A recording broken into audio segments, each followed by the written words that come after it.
Hey everybody, Yeti here, and welcome back to a new series I'm going to be starting on the channel. This is Dishonored.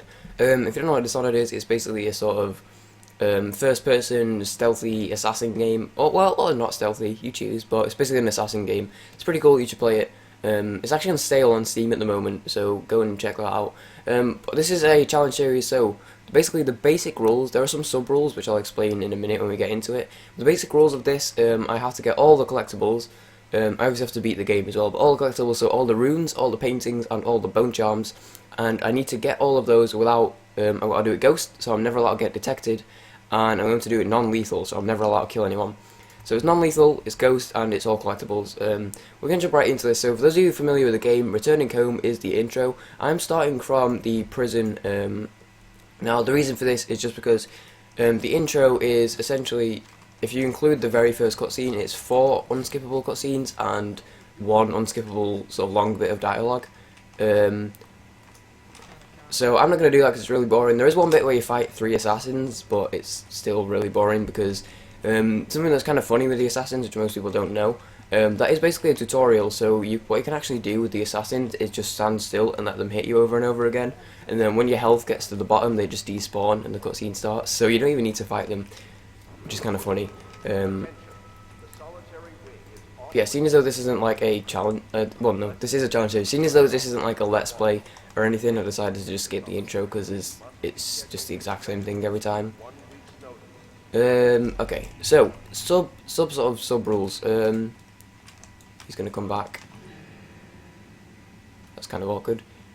Yeah, sometimes he turns around, sometimes he doesn't, so it would have made sense to sort of wait a bit. Hopefully he carries on. He's only on 2 bars, so he should carry on in a minute.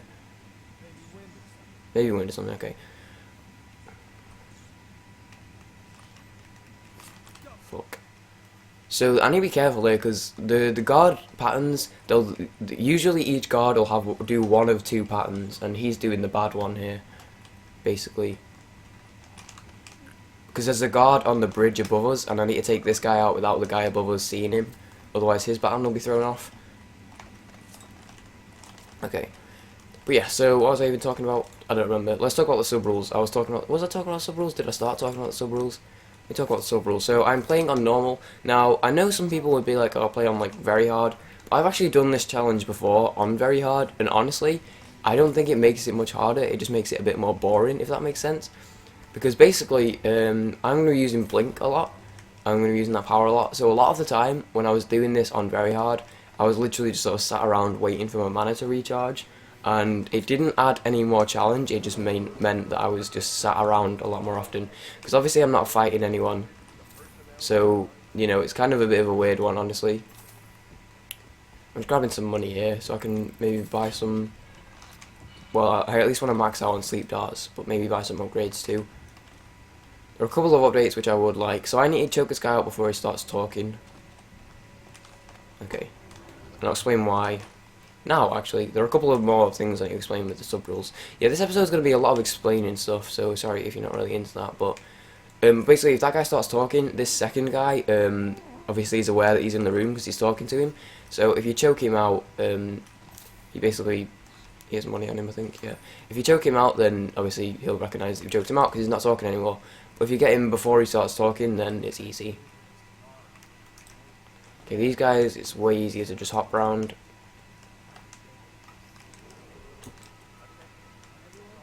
Okay, and we're good. We should be good anyway, unless we get some freak RNG here.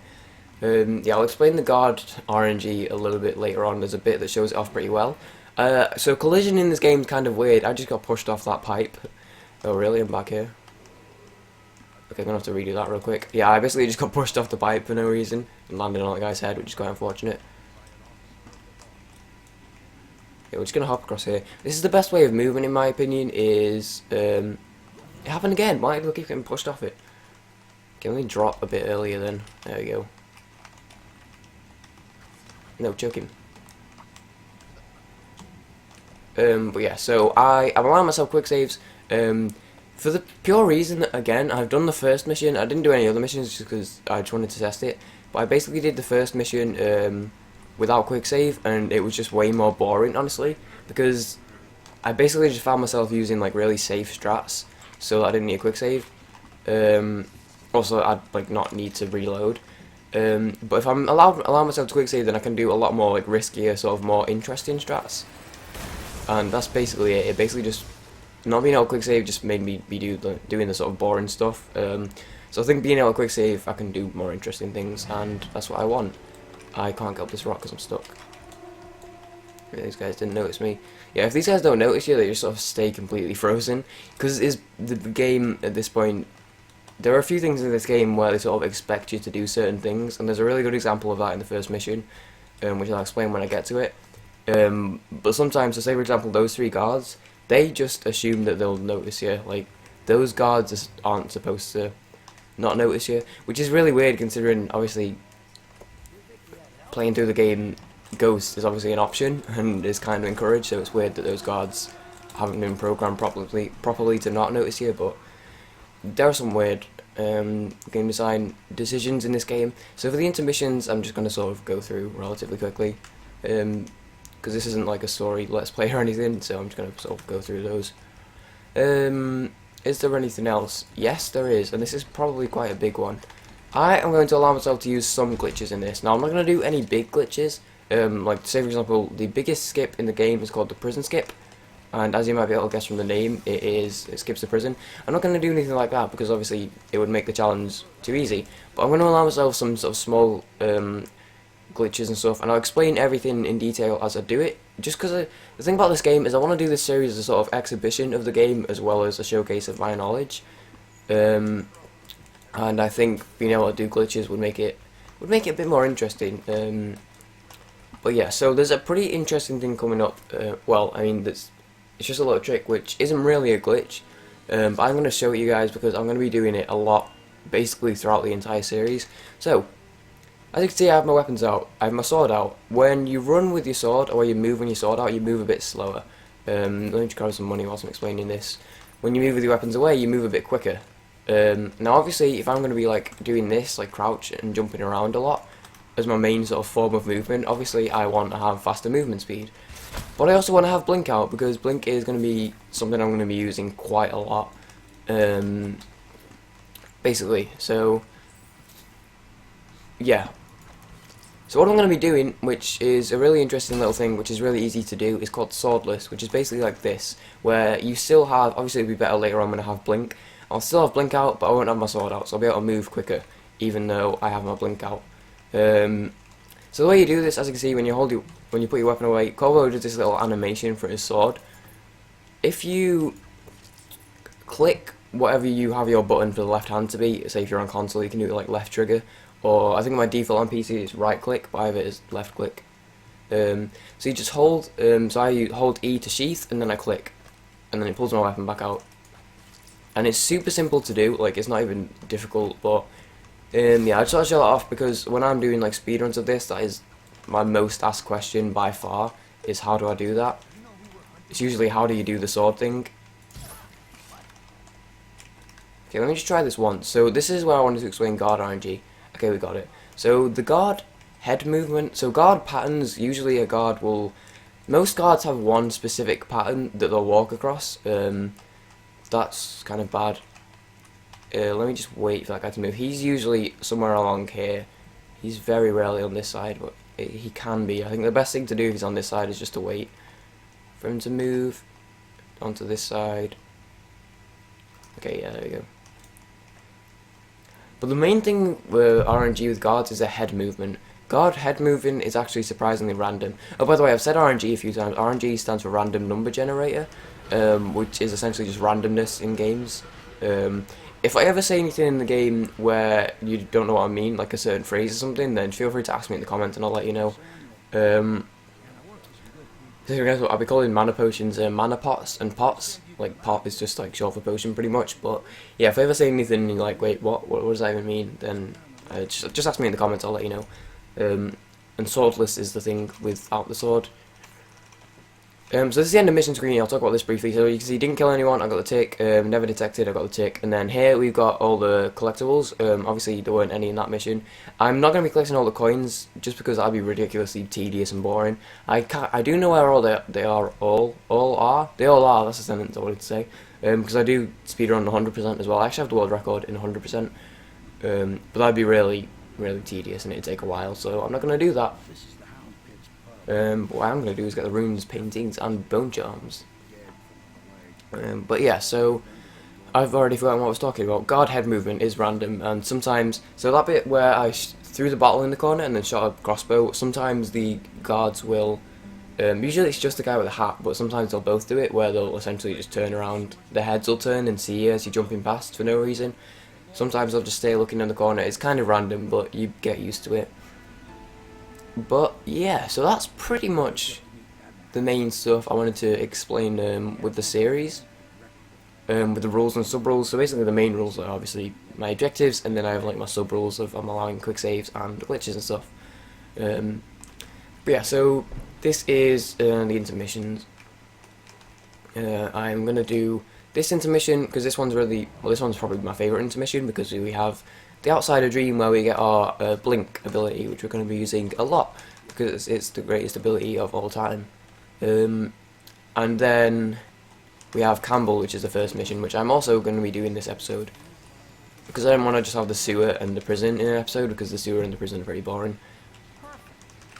So at least get something interesting in. Yes, let's see if he can give us anything good. So we obviously want to max out sleep darts. Other than that, we can't buy any upgrades yet. I do want crossbow reload, just because that's going to be really useful later on. No, on combat dart slot first. So combat sleep dart means they fall asleep straight away as soon as you hit them with sleep dart. And then I want crossbow reload. Other than that, there's nothing particular that I want. So I am not going to buy anything, because most of these are lethal. The rebuy tool could be useful. The only thing is, if you like rewire an arc pile on, then obviously it's going to start shooting your enemies, which you don't want. So actually, let me just say no to this guy, because I want to grab some money first. I'm going to try and grab as much money as I can whilst it's easy, because I'm basically just going to be grabbing any money like as I come across it, pretty much. So I'll grab this because it's 75, and then there's some money on here. And then there's money here. Okay, that's it. So now I need to go to my room, which is kind of awkward. Yeah, I know. Pierre's workshop key. Where is it? It's on here, I think. No. Where's his key? It's usually on here. Okay. Maybe I need to wait and come back after this next cutscene. So I need to go up to my room. So I'll just do that. But yeah, I just wanted to grab some. I'm just gonna grab money as I come across it. Basically, I'm not gonna go like particularly out of my way. But if I'm in a place where I know there's money, or if I know I'm coming across money, then I'll just sort of grab that. But for now, we are just going to play the game, I guess. So yeah, this is the Outsider's Dream. Here we're going to get the Blink ability, which is basically short range teleport. So whilst we're sort of in the ability place, I'm going to talk about abilities. The abilities I'm going to buy here, I'm going to buy Agility 1, which essentially means we can double jump. Agility 2, which lets us move much quicker. Oh, that was really bad. So in this game there's a thing called blink delay, which basically means when you blink, there's a small amount of buffer before you can blink again. So you can't just blink, blink, blink, blink, blink. And frame rate in this game actually affects a lot of things. First of all, frame rate affects actual blink speed. Oh, it did it again. Okay. So as you can see, when I'm blinking, my blinks are basically instant. Also, this is kind of embarrassing. Let me just do like the slow strats here. So, because obviously I'm not used to this blink speed. My blinks are basically instant. However, if you play on a console, your blinks are sort of like really floaty and slow. So FPS does affect blinks a lot. I'm gonna grab this extra mana potion here, which you wouldn't normally grab, but it's there, so I'm gonna grab it. Mana should be okay now, I think. Yeah. But yeah, so blinks are instant. That's just because I have higher frame rate. But there are a few things like that, and I'll explain all the sort of FPS dependent stuff as we come to it, pretty much. The main FPS dependent thing is a trick called an elevator, which we aren't going to be doing in this series, just because it doesn't really help us. Although I'll probably try and demonstrate it later on. There's one at the start of the Dunwell Tower mission. I will probably try and demonstrate elevators there, just to show them off a bit. But I'll talk more in detail about those later on. They're not really important, and they're not going to be used in the series, so I don't really feel like I need to cover it. But now we have blink, so we can use that. But yeah, so basically the blink delay, where like the time it takes between blinks for you to be allowed to blink again, Let me see if I can get Pierre's workshop key. I don't remember. I swear it's just on here. Yeah, here it is. Okay, I guess I didn't realise that was the thing. Oh, interesting thing I just sort of did. If you go down the stairs like the normal way, Callista will stop you and talk to you. But you can literally just sort of go through that gap, or you can just blink over the fence. In the speedrun, we blink over the fence because it's faster, but I just went through the gap there. So this is the distillery district. We're going to have 2 missions set here, back to back.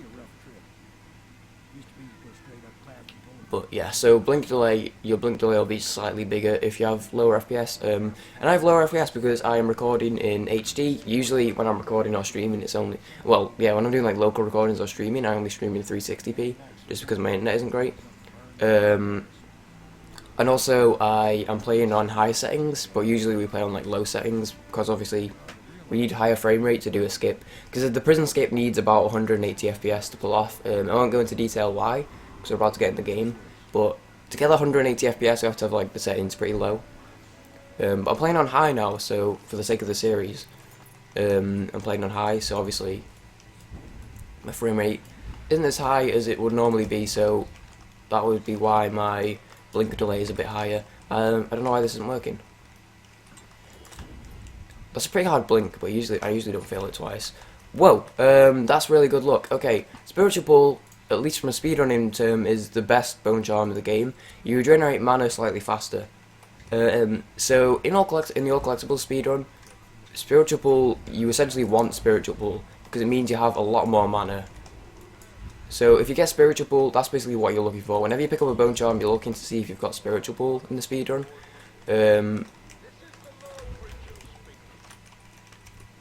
Spiritual Pull is basically the best bone charm in the game, at least for speedrunning, if not for anything else.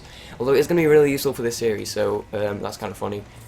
As someone who speedruns all collectible, it's kind of funny that I got that very first try, considering it's not like it's guaranteed, so you can go, like most runs you might not even like get it, or at least for me. I know some people are more lucky than others, but most runs you like, well at least a good amount of the runs you could even like just not get it. Okay. It's kind of funny I got it first bone charm. So we're just going to take these guys out. I'm going to wait for this guy to move over here. Okay. I'm going to save Griff. He's going to be good for the first 2 missions because he actually sells sleep darts, so we can like replenish our sleep darts with him. But we also need this bone charm in here. I'll sort of explain the... Let me just move these guys' bodies just in case. It's very unlikely that anyone will come down here, but there is a small chance. If I spend like an hour on this mission, guards could come over here, which there's not a chance that's going to happen, but you know, it's a possibility. So we're just going to restock our sleep darts real quick. Some of the things I found, good prices, I swear. There you go. Now I've forgotten what I was talking about. Oh, let me show you something interesting actually. Hopefully that guy didn't see me. He usually won't count. So in a minute we'll talk to Granny Rags and 3 dudes will spawn here. You can actually grab... I don't remember where it is because I only found it recently. So I usually... no, I don't think I'm going to be able to get it. It's like really small and invisible.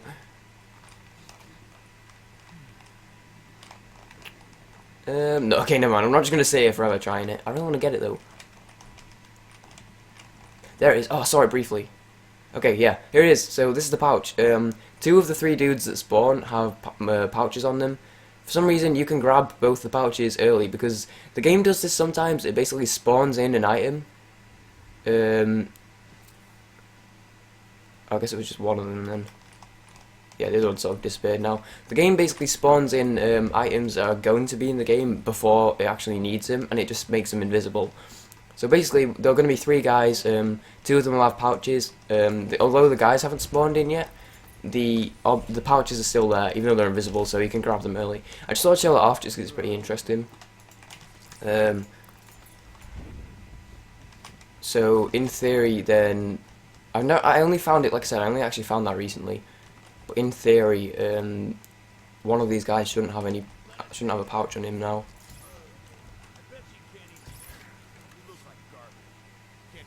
Yeah, this is what you want to do for these guys, by the way. If you do non-lethal, it's really easy. You just shoot that guy and then wait for him to come out. So, yeah, this guy, he always has a pouch on him, but we took it early. This guy should still have it, yeah. He doesn't have a pouch anyway. This guy does, and this guy does. Obviously, we grabbed it first, so that happened. I don't know, I thought I'd show it off just because I only found that recently, and it's pretty cool. You can just sort of like grab the pouches before they even exist. So I'm going to buy agility 1 here, so now I can double jump, and that's pretty cool. I have spiritual pool, I need to remember that, so I'm going to be blinking a little bit more probably, because I have spiritual pool. This is a distillery district. This bit's really hard for the first time because there's loads of dudes. Once you know what you're doing, it's pretty easy. Yeah, there are loads of dudes who want to kill you, but you can just go like this. Go with the regen. I'm going to end up like with loads of mana. So there is a sleep dart here. Not a sleep dart, a tripwire here. To be careful of. So I need to be careful because there's a dude which there. I need to wait for him to stop. Yeah, so I can go to the door. Because if he's still walking, he'll just see me straight away. So I need to wait for him to stop so I can actually get past him. I need to grab this. Oh shit, that's not what I wanted to do. I didn't mean to fall down yet. I was just going to point at something. Okay, I need to do that again. I fell off the side. So there's a bone charm there, which I have now forgotten twice. I went earlier, I forgot to wait. Okay, yeah, his movement's random, and that was bad luck. Oh, I got the good luck like first time, and then I mess up. Okay. Hopefully he stops. Okay, he stopped. Yeah, sometimes he comes and just like stands right in front of the door, and it's really awkward. Let's try this again. So there is a bone charm up there, and I forgot it twice yesterday. So let me just sort of move this guy, and then I'll get it like straight away, just so I don't forget. Which is annoying because it's like one of the easiest bone charms. It's not even hard to get. Oh, there's a spring grazer on this table. Spring grazers are awesome. They're just very lethal. So if you're doing a non-lethal playthrough, don't get it. Here's the bone charm. Okay, we got it. Albinos, that's useless. Basically means that white rats won't attack you. This is the wrong one. There's a mana pot here. There's another tripwire here, so be careful.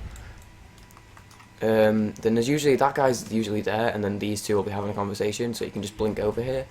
I need to be careful of the tripwire though. There we go. Okay, that's bad luck, so he's walking in front of the door. So I need to wait for him to go past. Okay, we should be good now.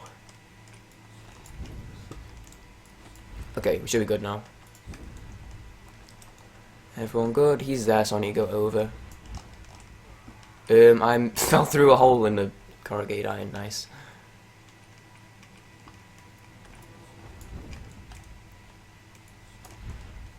That's another reason why I decided not to do it like without quick saves, just because some of the stuff in this is kind of random.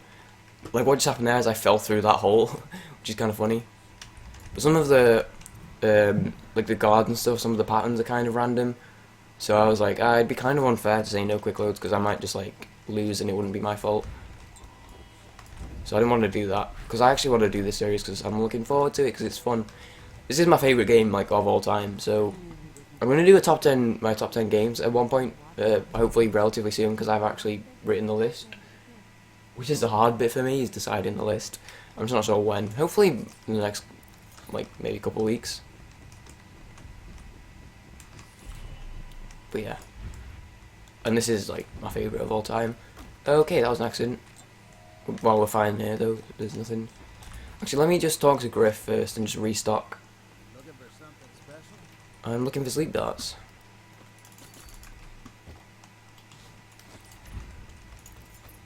Okay. So here we're just gonna sort of go over the rooftop. This bit's pretty cool, I like this bit. Where you like go over the roof and stuff, I don't know, it's pretty neat. And then there's a guard here who is random. Coming back to the thing I was talking about before, where I said about you can sometimes see stuff that's invisible. The most interesting instance of that is on the Lady Boyle mission, which is called The Last Party. On that mission, if you talk to Samuel and then like go into the house, into like the Lady Boyle house, if you leave the house before you've actually finished the mission and go back, Samuel will have moved, so he isn't actually there anymore. You need to go into the house for him to actually despawn though, otherwise he'll just like not move. But if you go into the house, he'll despawn, and then if you go back to the boat where the boat was at the start of the mission, oh no, where the boat will be at the end of the mission is it's further down than where it was when it started. Samuel's boat isn't there because obviously you've not done the mission, but it has spawned in, so you can actually jump on his boat as if it was there, even though it isn't. So basically, Samuel's boat is invisible, and I think I'll show that off at the end, like of that mission. When I've done that mission, I'll just load a save and show it off because it's pretty interesting. But yeah, you'll get to see that later on. Basically, the boat is there; it's invisible. Okay, this is going to be the first glitch, and this is probably going to be the biggest one I'll be showing you. So we are supposed to save Martin. The game tells us to save Martin. It doesn't tell us to do anything else until we save Martin. So if we don't save Martin, the game doesn't recognise that we've progressed. Usually when you come in this room, coming in this room will activate a trigger. If you come in from like either of these windows or through either of the doors, it'll activate a trigger for these guys to start a conversation. They'll talk for a bit, and then they'll come through here. Because we haven't saved Martin, the triggers haven't become active, so this cutscene will never start. There are 3 guys that are usually stood here. These guys will never spawn, and this dialogue will never start. Because we didn't save Martin, we can just go like this. Now, if you clip in here before they finish talking, which you can do, these guys won't notice you straight away. But as soon as you shoot, shoots the overseer, Campbell, then they'll just get alerted straight away. So if we don't save Martin, it glitches the game out such that we can just sort of come in here and take him with us, and it's pretty neat. And that's probably the biggest one I'm going to do in the run. It just saves having to sit there and listen to that conversation. And if I'm doing non-lethal ghosts as well, I'd have to like wait even longer for them to split up. Okay, but we're going to heretics brand him here because that's the non-lethal thing to do. Yes, there we go.